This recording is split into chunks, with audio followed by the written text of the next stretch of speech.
From the studios of KPFK Pacifica Radio in Los Angeles, this is Uprising, and I'm Sonali.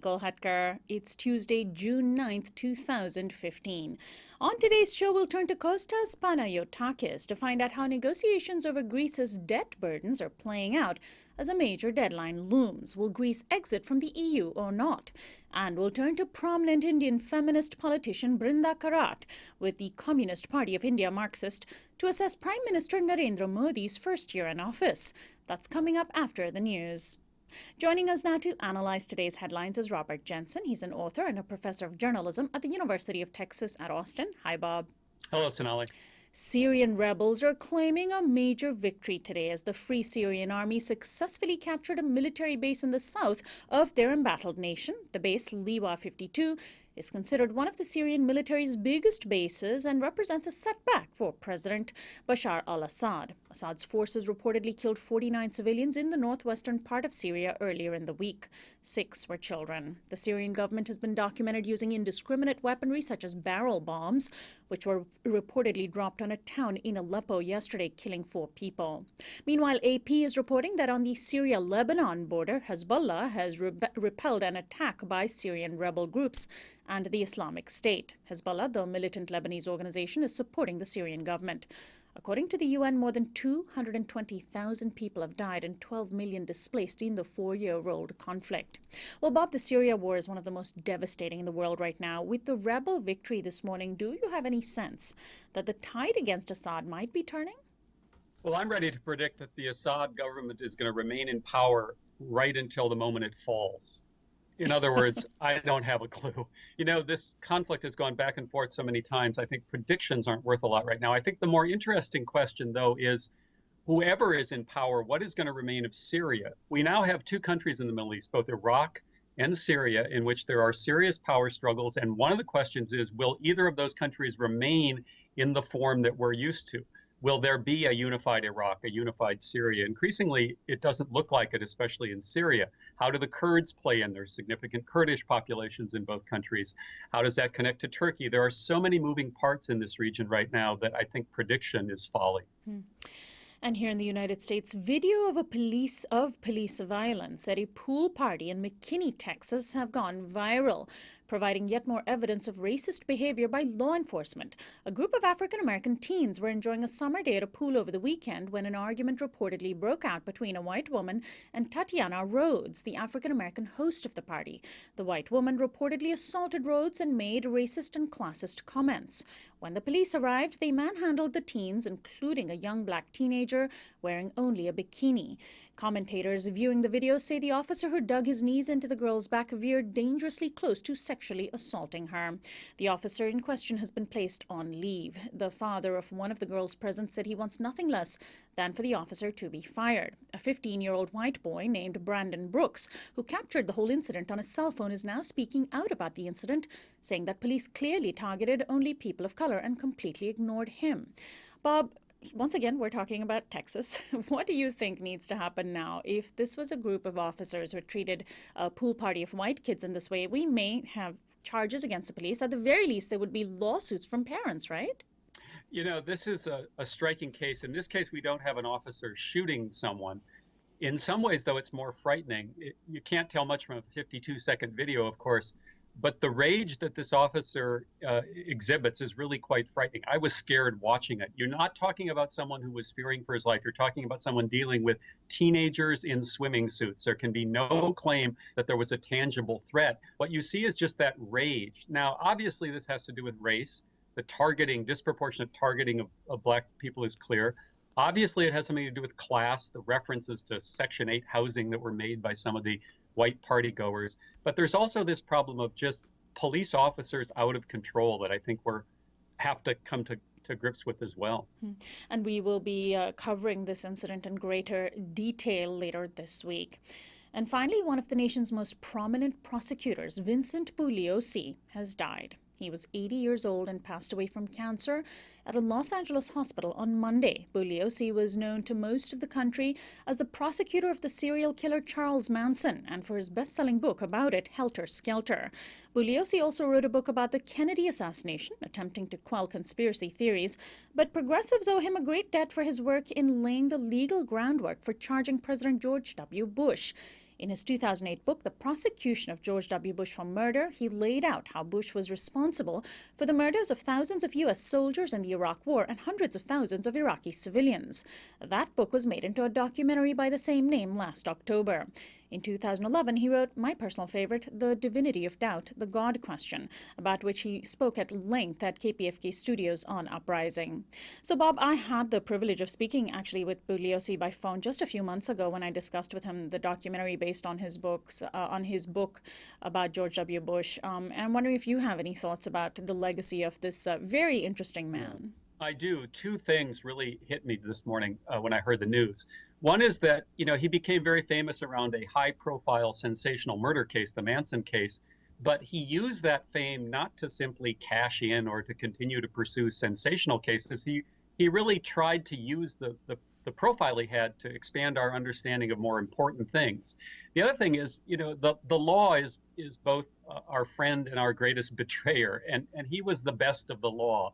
He applied the law in a neutral sense, taking it seriously that the law applies to everyone, and looked at the Iraq War in a very, very careful way. Now, the law rarely does that, but when someone like him does uphold those principles, it's hard not to feel a little sad that when there are so few of them, that one of them passes.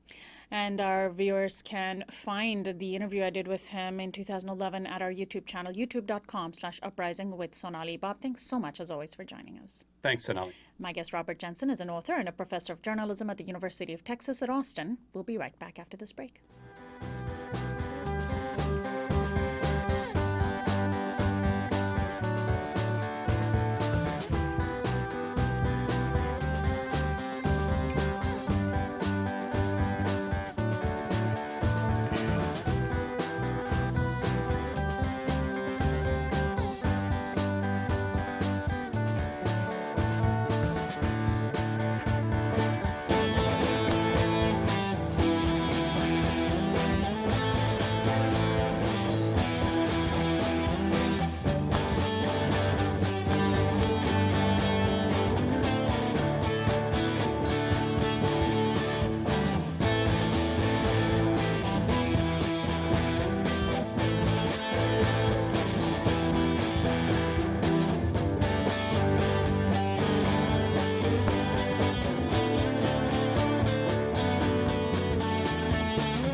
Welcome back to Uprising. I'm Sonali Kolhatkar. A delegation from Athens is visiting the G7 meeting this week in Brussels to make the case for how the ruling Syriza party is planning on salvaging Greece's economy. German Chancellor Angela Merkel warned Greece that time was running out to meet the obligations of the Troika of international creditors. The Troika is the International Monetary Fund, the European Commission, and the European Central Bank. The current bailout plan expires on June 30th. Syriza party leader and Greek President Alexis Tsipras needs a large infusion of cash to help his nation meet debt obligations. The specter of Greece being kicked out of the European Union over its debt crisis looms large. Earlier this year, Syriza made waves around the world for coming to power on a radical anti-austerity platform. Greek people have suffered conditions comparable to the U.S. Great Depression of the 1930s.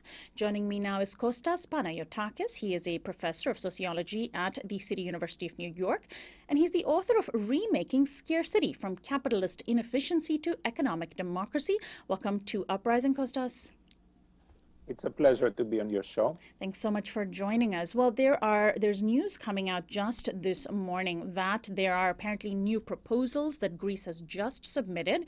We don't know, I think, the details of those proposals yet, but let's see if we can understand what the difference is in a nutshell between what the Troika is proposing, which is broadly speaking, I'm guessing austerity, essentially to cut benefits, to cut pensions, between that and what Tsipras and Syriza is proposing. What is the difference between the two? Yeah, basically, as you said, the dominant strategy in Europe with dealing with the crisis has been austerity, budget cuts, and cutting people's salaries and pensions, layoffs in the public sector. And Syriza running a platform to reverse austerity. What Syriza has been proposing, it's not even really reversing scarcity completely. So, for example, they have agreed to running budget surpluses at a time when unemployment is over 25%. And what they want to do is basically moderate the extent of austerity so as to moderate the effect this austerity has had on the Greek economy. And that's why Syriza has tried to be opposed to reducing pensions even further, which have been reduced very significantly. And this, of course, would undercut people's income, and it would aggravate the social crisis that exists in Greek society. And it has been opposed to completely liquidating labor protections. Already labor protections and labor rights have been seriously compromised as part of this program in the last few years. And the IMF especially insists that this be continued and become even worse than it already is. And Syriza wants to gradually try to reverse this process of completely deregulating labor relations. So these two issues have been key, but Syriza has made many concessions. They have softened their line on privatizations, for example, so they're willing to go along with some of the privatizations that they were opposed to.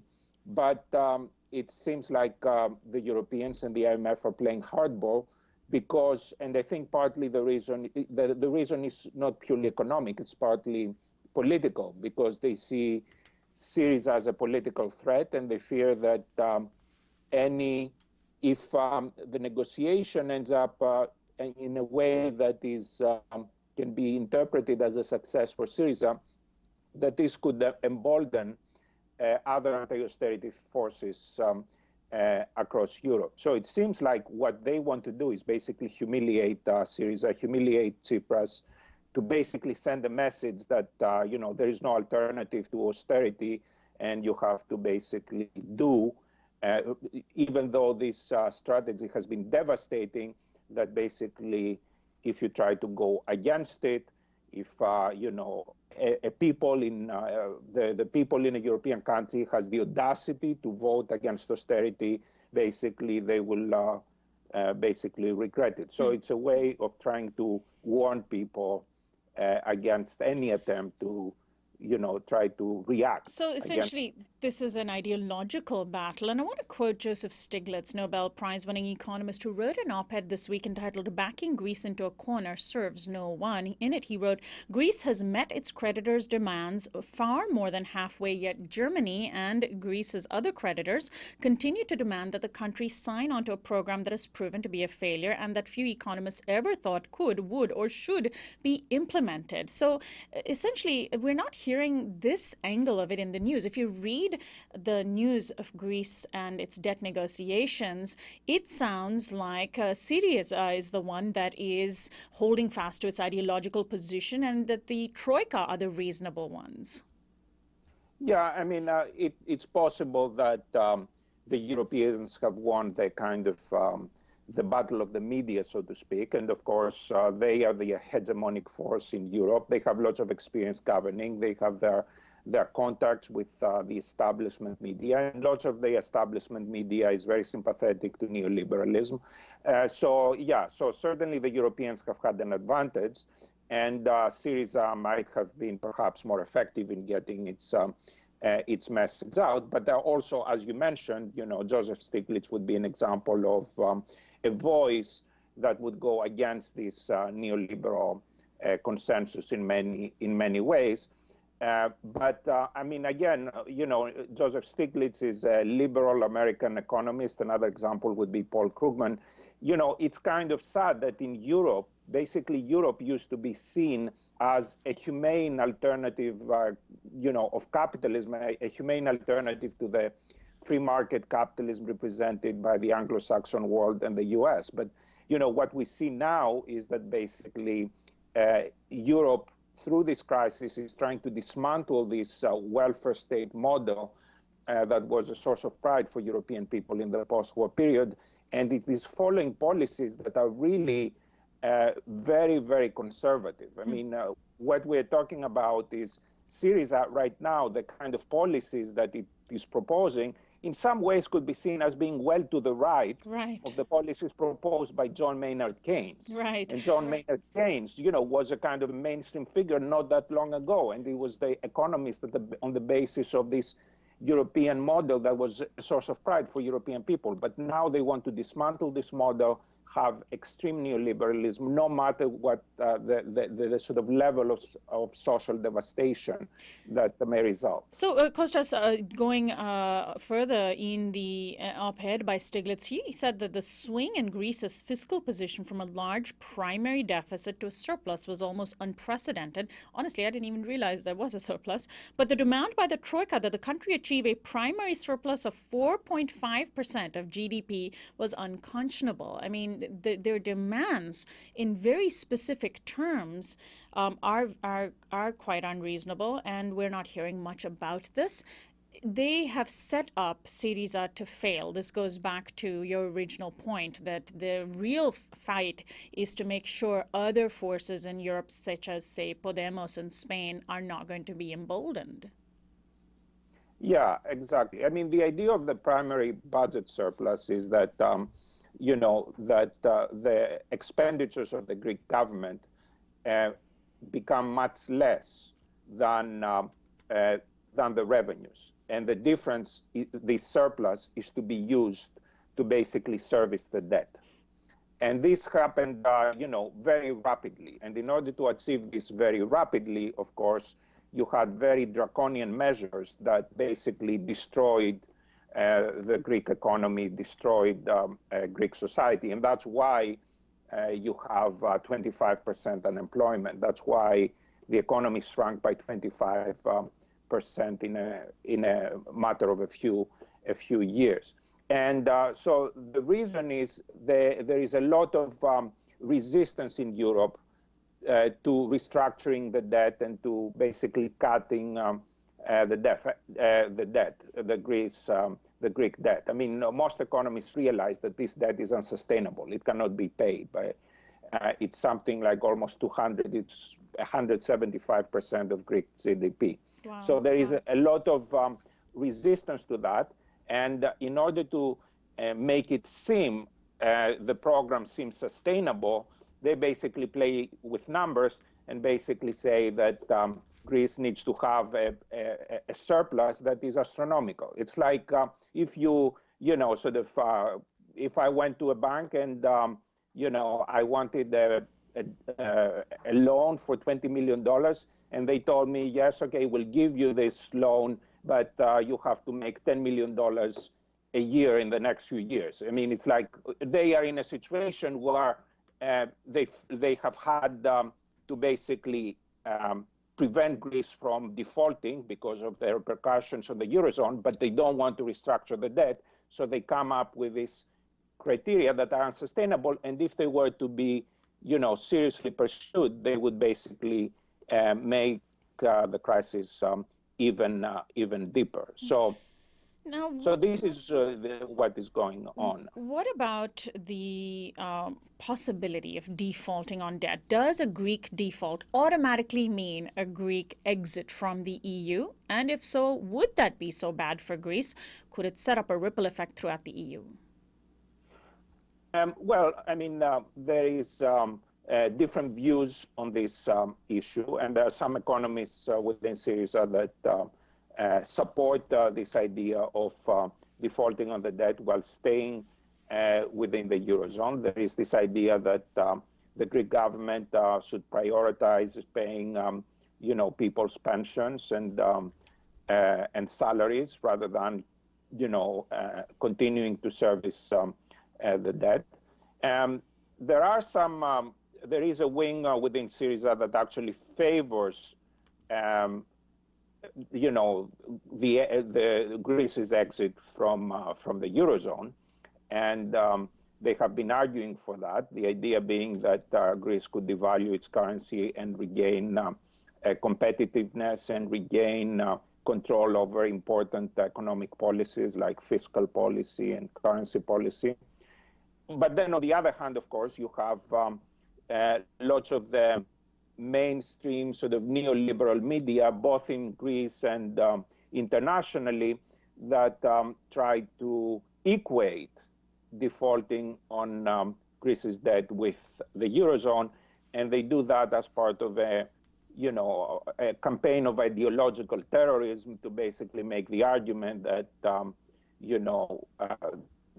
Greek economy, Greek society would be completely destroyed as a result, and that Greece would have no money for medicine, for food, for petrol, and so on and so forth. So, I mean, nobody is clear what would happen if Greece would exit the Eurozone, and this is why, and this uncertainty is something that plays an important role in the negotiation that is going on right now. I don't think that most Europeans would want Greece to exit the Eurozone because they find it very risky. Right. But at the same time, they want to, press their position. They feel that Greece is in a position of weakness.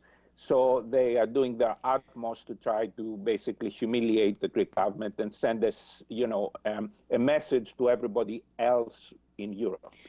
Now, Costas, when Greeks elected the Syriza party and catapulted them into power, this was the action of a population that has become so pushed to the limit and that the anti-austerity platform really spoke to. However, I know it hasn't been that long, and yet these last few months probably have been long for those on the ground. What is the sentiment among ordinary Greeks? Is there a turning of the tide? There were some polls that showed that about half the population want Syriza to negotiate with the lenders. Is that true? Yeah, I think immediately after the election, there was a collective sigh of relief. People had it with the previous governments, and they wanted a new government to try to seriously negotiate with the Europeans and to try to change the policies to the extent that this was feasible. It has been a very difficult negotiation. Perhaps it is possible from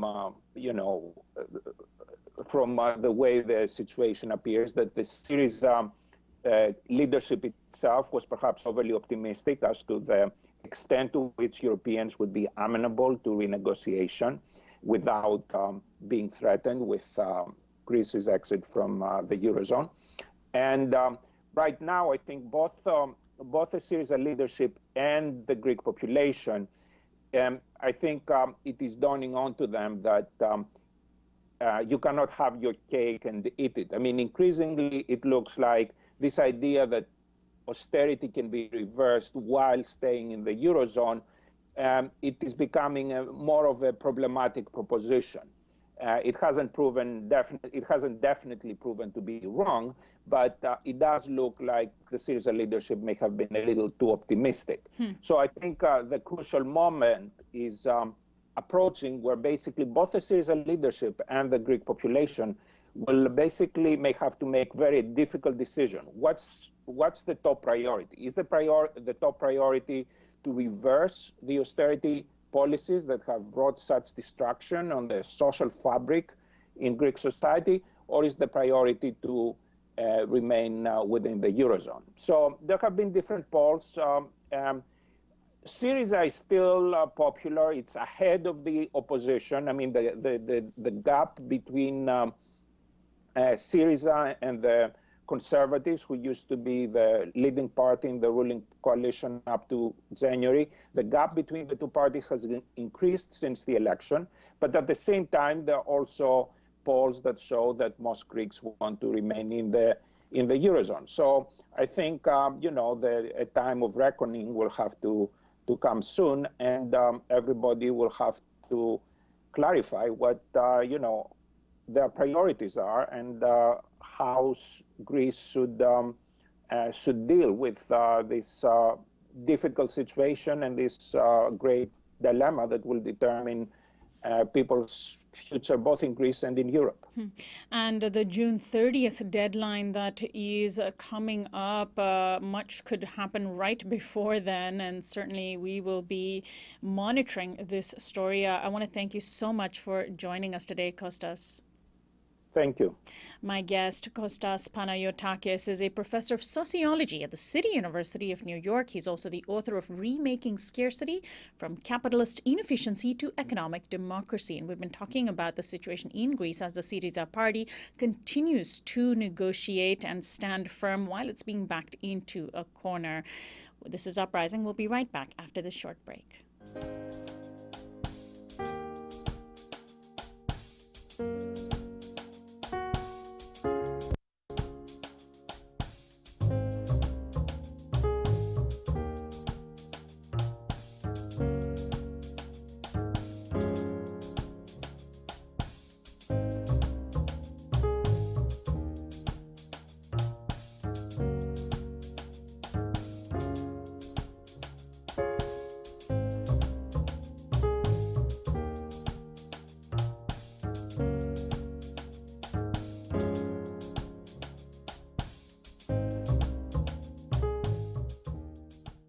Welcome back to Uprising. I'm Sonali. The leader of the largest democracy in the world seems to have a low opinion of women. At an event in Bangladesh on Sunday, where he met Prime Minister Sheikh Hasina, India's Prime Minister Narendra Modi paid the following compliment to his counterpart. Quote, "I'm happy that Bangladesh's Prime Minister, despite being a woman, has declared zero tolerance for terrorism." The Twitterverse erupted in outrage on Monday with choice responses such as this one. Quote, "Managed to wake up and eat breakfast. Hashtag despite being a woman." And "I can punch you in the face and make it look so ladylike. Hashtag despite being a woman." But Modi's problems run further than misogyny. During his first year in office, he has pushed land reform bills that opponents say target farmers and indigenous communities. During a visit to Europe earlier this year, Modi declared, quote, "India is open for business." My guest is Brinda Karat. She is a leading Indian politician with the Communist Party of India, Marxist. She was the General Secretary of the All India Democratic Women's Association from 1993 to 2004. She continues today as its Vice President. She served as a Member of Parliament in 2005 and also became the first woman member of her party's top governing council, the Politburo. She is the author of Survival and Emancipation: Notes from Indian Women's Struggles, and I spoke with her yesterday in Santa Monica while she was visiting family members. Welcome to Uprising. Hello, Sonali. Really good to be here. So first, what do you make of Mr. Modi's interesting choice of words to describe Sheikh Hasina, the Prime Minister of Bangladesh? Despite being a woman, hello, Mr. Modi, despite being a woman, I'm a human being. Despite being a woman, I have a brain. And despite being a woman, Sheikh Hasina has fought so hard to keep secular principles going in her country. She has taken on the fundamentalists. And I guess it's difficult for Mr. Modi to understand that, because Mr. Modi does belong to a stable of politics represented by the RSS, which is a very particular view of women, the best place for a woman being in the home. That's it. And how do you think his views are being seen in an India that is increasingly, paying attention to these things because of the media, and where he has made promises during his election campaign to be pro-woman? Well, the as far as the media is concerned, a representation of something like this should have really triggered off an outrage.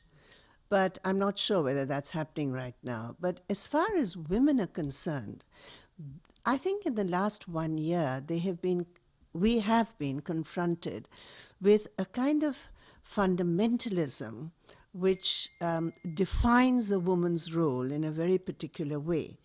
And as far as public money and allocations are concerned, the allocations for women's development has been cut so drastically that you see not just the coincidence, but you see the ideology being played out as far as public policy is concerned. And I think that is really the problem here. I mean, we have a system called the gender budget, in which you calculate how much of the allocation is going straight for women. And there has been a 20% cut in the first full budget given by the Modi government to the country.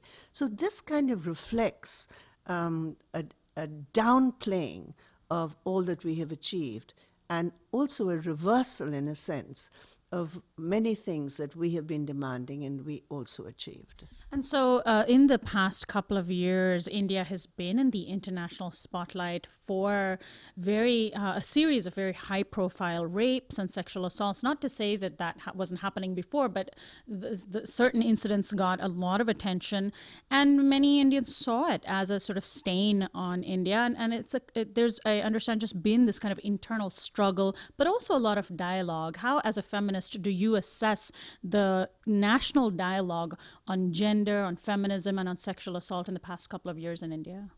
I don't think it's a dialogue which has a homogeneity.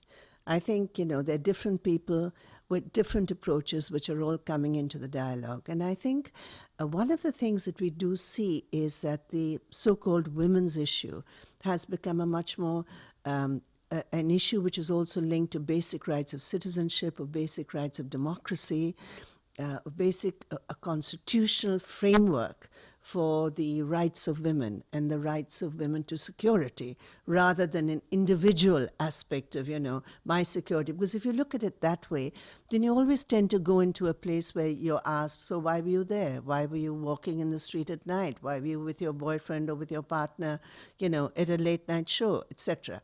So I think the framework for the discussion, women's movements have pushed it into a more gender-friendly space. But at the same time, you have a politics ruling this country which really sees women seriously, in a very restricted, confined role, and which would like to blame the victim for everything that's happening to her. And despite being a woman, what are you doing there at night? This is the kind of approach, and it's serious. And I think more than the dialogue, it's also the dialogue in street actions. It's the mobilization of a much larger number of Indians, men and women, which came out after the terrible Nirbhaya case in December of 2012. 13, sorry. Yeah, so I think that is one of the aspects that, it's positive in the sense that people are fighting back. But, there doesn't really seem to be very much of an impact as far as the number of cases are concerned. In fact, we are seeing a very, very disturbing increase in the kind of violence. It's sexual assault, it's also domestic violence. And I think it is one of the greatest challenges that India faces. And the Modi government, in speaking out, or in fact, even during the election campaign before the election of the BJP, made a lot of promises. I think, of course, riding this wave of frustration felt by the public. So what specifically did he promise? And I know it's only been a year, might be not enough time to deliver, but had he made specific promises, and has he even begun to deliver on them, on the issue of gender justice? You see, the issue really is what you consider gender justice. If you don't consider giving women jobs and equal wages and labor protections as gender justice, what do you consider gender justice? So the issue really is so deeply linked with the whole ideological framework in which the Modi government is operating. Now, for example, as I was saying, look at just work days for women. They have gone down drastically in rural India. Now, how do you empower a poor rural woman unless you can ensure that she gets decent work and she gets a decent wage, she gets an equal wage. How can you ensure that unless you give a woman equal right to assets, for example, land, but you're taking away everybody's land for the corporates. So where does a woman fit in there? So the point really is that, and even if you just look at it from the angle of violence, we set up, we have something called the Nirbhaya Fund, which was set up after the victim of that terrible gang rape in Delhi. And there's a lot of money sitting in that fund, but there is not a single scheme. In fact, the Women and Child Minister for Women and Child Affairs in India has been complaining that she wants to set up crisis centers for rape survivors so that they can go to a place right away at the district level. But the Modi government has said, we don't have the money for it. But they have the money, they don't have the money for it. So they're saying, we're going to have it only at the state level.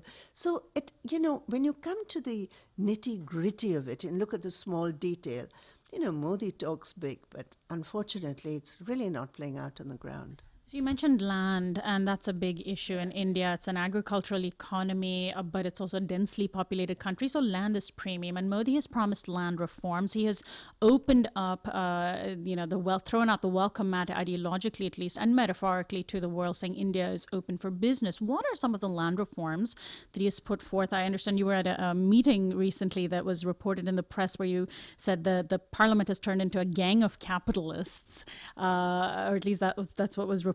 So what are they doing with land reform in India? Well, what I actually said was that Parliament is, now becoming a house of corporates and corporate representatives. And that is something really disturbing in Indian politics, because you are deciding laws for a country which still has the highest number of malnourished people in the world, which is what the most recent FAO report has said. We have and a lot of them are dependent on land. They are small farmers. Unless you have investment into the small farm economies in India, and unless you provide viable alternatives, if you want them to move out and to have, a better opportunities of employment, instead of which this is basically a land grab ordinance which Modi is bringing in. And this land grab ordinance allows corporates to take over land, including fertile land, without the consent of farmers. Now, this is not making India easy for business. This is making India a hellhole for the largest number of people who are farmers. So our point is, yes, industrialization is important, but you cannot have industrialization on the graves of India's farmers. This is not 18th century and 19th century capitalism just running riot. This is a democracy. India, you claim India to be the most developing, fastest developing country. You show the growth rates, and yet you have, in the last 1 year, a 26% increase in farmer suicides because of distress. So these are things which it's not land reform, it's land grab. And he has promised something that, sounds really fascinating and wonderful on paper, which is 100 new smart cities. Modi seems very taken by technology, and the cult of personality that's grown up around him has also been based a little bit of that on that. What are these smart cities that he's promising? It's maximum propaganda and minimum performance, to tell you the truth. Nobody knows. What is he actually talking about, except giving real estate corporates a huge opportunity to grab land? What smart cities? Let's make Delhi a smart city. Delhi has the largest, most terrible slums. Delhi has a population which is highly undernourished. Let's make the city of Delhi, the capital of India, start with that. How can you have a smart city where you have this huge population of poor people? I think it would be smart if you started talking about socially relevant policies which would help people to make smart choices about their lives. And so the bullet trains that he has promised won't ease poverty? Really, what can I say about that? I mean, in fact, what's happening really is the Indian Railways has played historically, as you know, a very important role in, in helping development. But what's happening now is the Indian Railways is being privatized. For the first time, they're allowing private industry to come into Indian Railways. And we know what happened in Britain, for example. We know what's happened in many other countries where public transport has been replaced by privatization, which has led to... And railways is the one mode of transport for millions of people all across India who travel to their places of work. Now, if you're going to privatize the railways and if you're going to have bullet trains, which are going to be so expensive, who's going to ride in them? So the question really is the obscene inequalities in India. And for Modi, that is not the priority. So you have all these huge schemes in an ocean of increasing poverty and inequality. I don't think that's the way to take India forward. What about the role of the main opposition party, which is a role that the Congress Party is now playing? The Congress Party, which has for years sort of been the main party in power in India, and it seems to be a convenient ploy right now to have the BJP against which the Congress can play the progressive party. Is that what's happening? Absolutely. I don't know if anybody sees it as progressive, but certainly the positioning is there. I mean, frankly, it's quite a joke when, Mr. Rahul Gandhi starts saying that, you are suit boot sarkar. I mean, what was his sarkar for, since the 1990s? Suit boot meaning a suited booted government, representing the corpus. But I mean, Modi's policies, in fact, are really a takeover of the Congress policies, except that he can be much more aggressive because he has the numbers in Parliament and the Congress didn't. So that's the only difference. But there's not a jot of difference in their economic policies. So when you hear Mr. Rahul Gandhi speaking that kind of language, you think, well, I mean, forget it. In this day and age, all you need to have is two statements of what he's saying now and what he said 5 years ago. Do you think that not just the Congress, but certainly now the BJP are playing to and have often played to India's educated middle class when they talk, for example, about wanting to cut red tape and bureaucracy, which the middle class is very frustrated with because it's harder for them to get things done. When they talk about the Make It in India campaign, bringing manufacturing jobs to India instead of importing things from outside, it seems as though that plays well to the minority of Indians that are middle class and educated. Well, I think manufacturing is critical, and I think Make in India, the way that Modi is positioning it is to do away with all labor laws, so as to make in India and make in India with basically, demeaned slave labor. So turn India into China. Well, China at least had some protection for its workers. But today, even the RBI governor has said that you cannot have Make in India on the basis of a world economy where your exports are coming down. So you manufacture in India and sell outside, but the world economy is not accepting that kind of model 20 or 30 years after it worked in China. So what the RBI governor has also suggested is expand the domestic market. But to expand the domestic market, you need to put government money in public infrastructure, in industry, so as to trigger off a manufacturing boost to provide employment. So if you have more money in people's hands in India and you have a domestic economy which is much better than it is right now, where there's so much inequality, you will have Make in India, Made in India, Sell in India.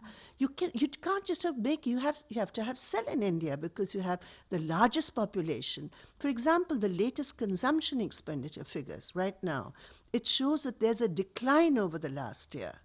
So there's no demand. There's no demand because, you don't have money in your pocket. So I think manufacturing is important, industry is important, but the way that Mr. Modi thinks of bringing in FDI by, demeaning your own workers, having cheap labor as your biggest offering to world capital, is not going to work. I mean, Indian labor is already quite exploited.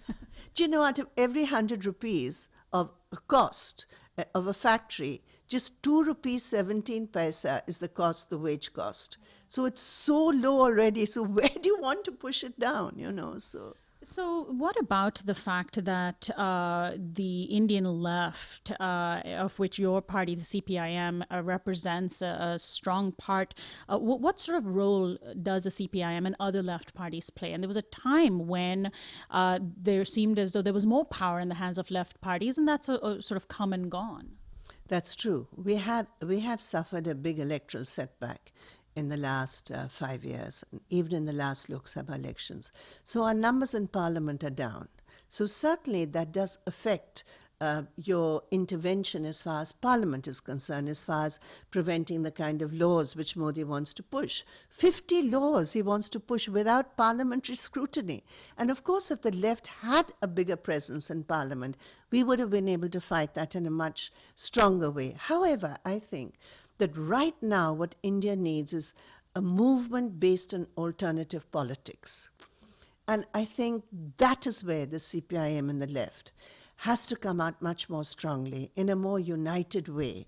Because, here you have, it's not really BJP versus Congress as far as economics is concerned, because they're both on the same side.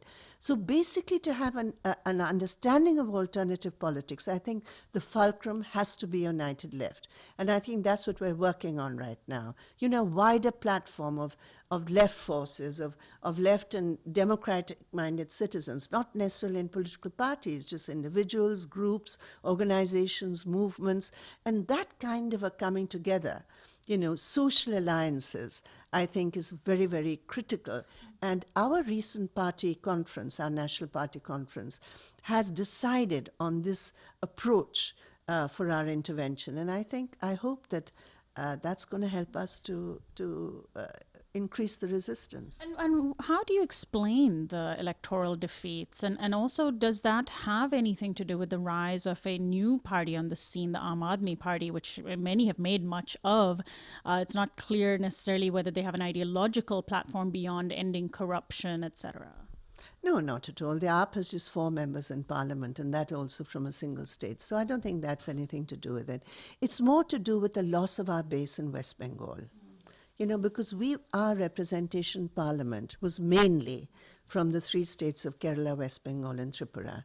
So while we have, maintained our position in Kerala, just with a few ups and downs, basically it is in West Bengal that we lost our electoral presence. And we have faced a setback there. But I think over the last year or two, the resistance in Bengal has grown. And I think, I hope, that with our own corrections of our own weaknesses and with, the kind of all-in unity that there was against, the most important left-run government in India, which was in Bengal. So there was a range of forces against us. And, that unity worked to isolate us from the people. And I think we are overcoming that at the grassroots level. And I'm confident that in the coming days and months and years, you will see a resurgence of the left in Bengal. Is there an influencing of youth in ideologies such as communism, socialism? Is communism and socialism relevant to young Indians today? I think there are young Indians and young Indians. So I think, we do find that a large communities of young people in rural India, among Adivasis, among scheduled castes, among the working class, are attracted to the left. But yes, it's a fact that, in the urban areas, the young, educated, university-going students, the kind of mobilizations that we saw in the 70s, 80s, are not there. And I think that is also very much to do with the monopolies in the media and the monopolies in communication today. This whole assault on reality following the collapse of the Soviet Union and socialism is a dead letter and so on, there's nothing but capitalism. That did have a very big impact worldwide, ideologically.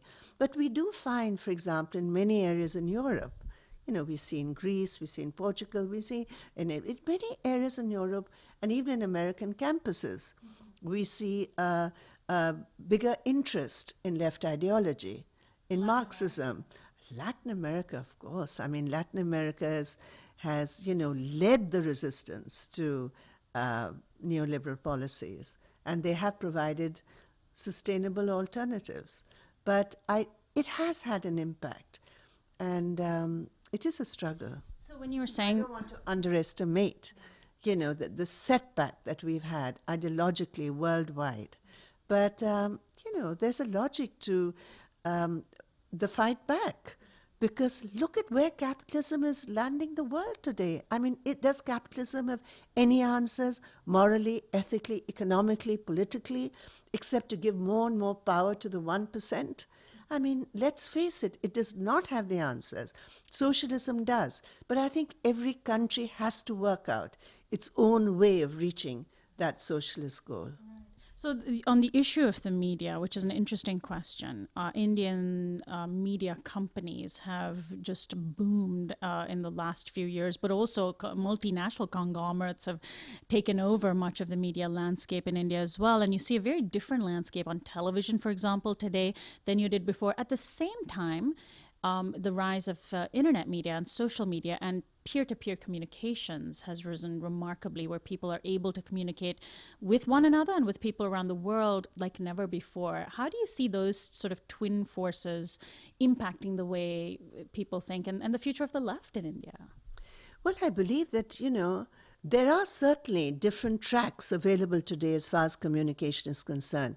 But I am really concerned that the net and the whole issue today of net neutrality really presages the intervention of corporates and big money into what was considered free media and free communication. So if you're not going to have free access to a media of your choice, even on internet, you're going to see the same patterns of corporate takeover of communication that you're seeing in the mainstream news channels.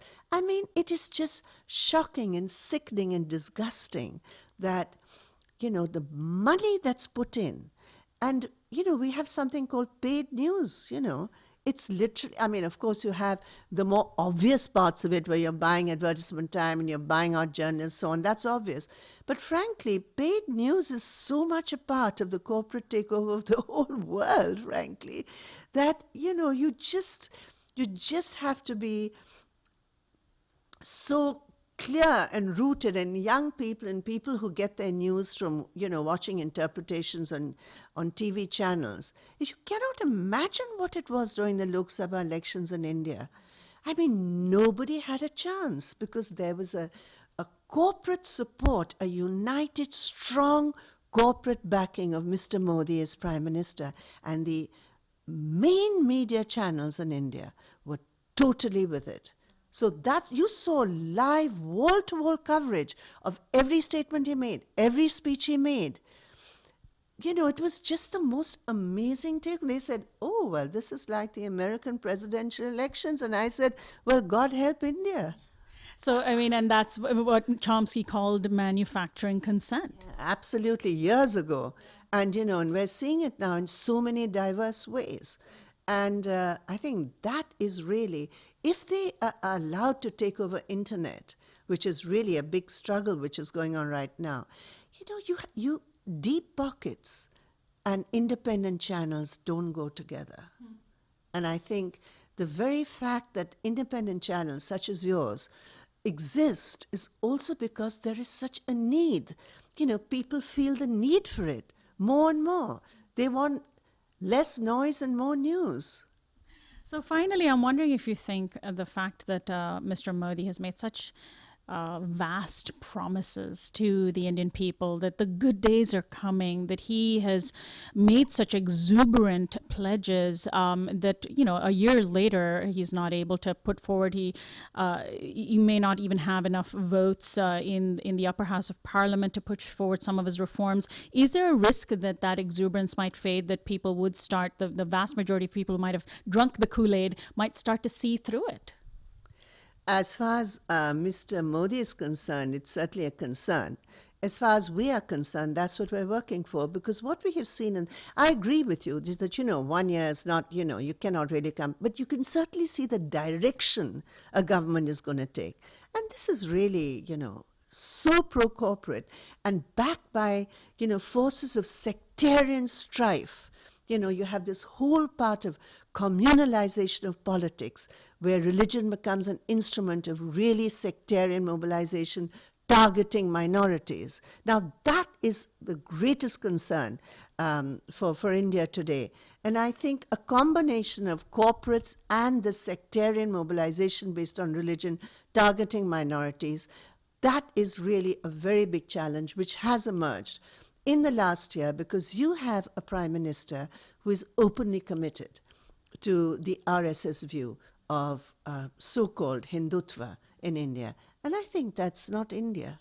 Yeah, and in fact, let's squeeze in one last question on that, because it is a big question. The fact that this man himself personally has been implicated in the horrific genocidal communal violence, but also his party has fomented and whipped up religious fervor and Hindu supremacy. He's keeping that, or trying to keep that, under wraps, or has some of that seeped out in the past year? Well, you have his members of parliament in his presence making the most outrageously anti-minority, anti-constitutional, provocative statements, and he sat there in silence. His silence has been deafening on this.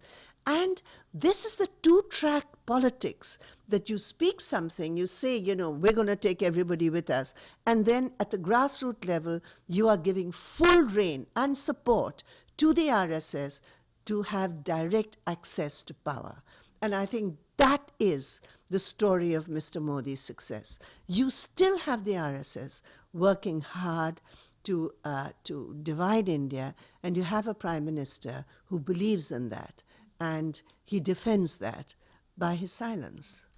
I would love to talk to you again in a couple of years and see where Mr. Modi is headed. Thank you so much for joining us today. Thank you. It was a real pleasure, and may I congratulate you on your channel and your own programs. Thank you so much. Such an honor. Thank you. My guest, Brinda Karat, is a leading Indian politician with the Communist Party of India, Marxist. She was a General Secretary of the All India Democratic Women's Association from 1993 to 2004. She continues today as its Vice President. She served as a Member of Parliament in 2005 and also became the first woman member of her party's top governing council, the Politburo. She is the author of Survival and Emancipation Notes from Indian Women's Struggles, and I spoke with her yesterday in Santa Monica during a family visit. This is Uprising. Anna Buss is our assistant producer. She is also our technical director today, along with Dan Swerdlove. Christian Beck is our production coordinator. Federico Garcia is our audio engineer. Annie Mendoza is our social media coordinator. Subscribe to our YouTube channel at youtube.com/Uprising with Sonali. Our website is uprisingwithsonali.com, and our theme music is by Quetzal. I'm Sonali Kolhatkar, host and executive producer of Uprising. I'll see you next time.